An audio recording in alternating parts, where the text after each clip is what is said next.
હવામાન નિષ્ણાંત પરેશ ગોસ્વામીનું અનુમાન સત્તાવાર ચોમાસું આ વખતે વહેલું આવવાની આગાહી। હવામાન નિષ્ણાંત પરેશ ગોસ્વામીનું અનુમાન પ્રમાણે દેશમાં સામાન્ય કરતા 4 દિવસ વહેલું બેસશે। ચોમાસાની એક રાહ જોવાઈ રહી છે ત્યારે હું આપને જણાવી દઉં કે ભારત દેશની અંદર નોર્મલ તારીખ કરતા ચોમાસાની શરૂઆત 3-4 દિવસ વહેલી થાય તેવી શક્યતાઓ છે, પણ ખાસ કરીને ગુજરાત રાજ્યની અંદર એની નોર્મલ તારીખે ચોમાસું આવે તેવું એક અનુમાન છે। આ વાતને મારે આપને વિસ્તારથી સમજાવવાની છે।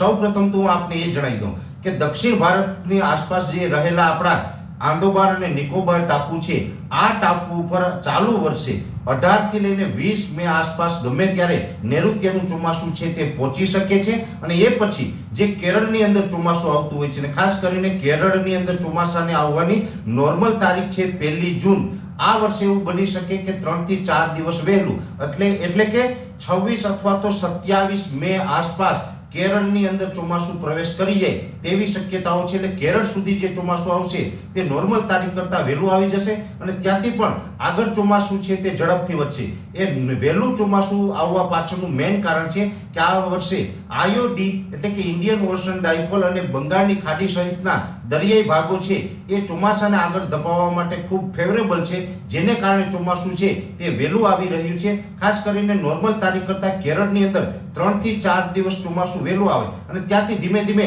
ઝડપથી આગળ વધશે। એ નોર્મલ રીતે 3 દિવસ ચોમાસું છે એ આગળ ચાલતું જશે। મહારાષ્ટ્રના મુંબઈ સુધી આ ચોમાસું છે એ નોર્મલ તારીખ કરતા 3 દિવસ વહેલું ચાલશે, અને મુંબઈ સુધી ચોમાસું છે તે વહેલું રહેશે। પણ એક વખત એવું પણ બનશે કે ચોમાસું મુંબઈ સુધી પહોંચશે પછી એક વખત ત્યાં સ્થિર થઈ જશે।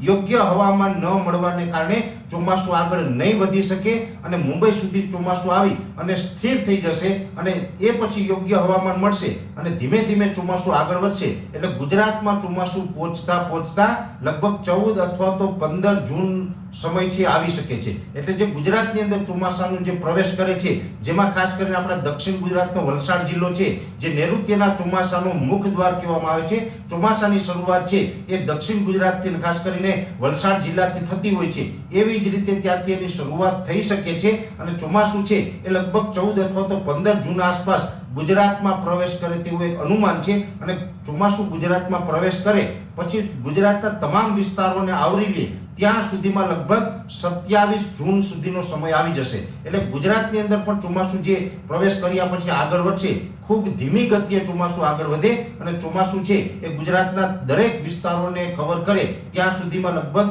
25 અથવા તો 26 જૂન આસપાસનો સમય હશે। એટલે આ રીતનું ચોમાસું છે એ આગળ વધશે અને આ રીતના ચોમાસાની પેટર્ન રહે તેવું હાલ એક અમારું અનુમાન છે। પણ એકંદરે ચોમાસું કદાચ 1-2 દિવસ આગળ પાછળ રહી શકે, પણ ચોમાસું છે એ 2024નું ચોમાસું છે એ તમામ પેરામીટરોને આધારે અમે જોવા જઈએ તો ખૂબ સારું ચોમાસું રહેવાનું છે। એટલે ચોમાસા બાબતે કોઈ ચિંતા કરવાની જરૂર નથી।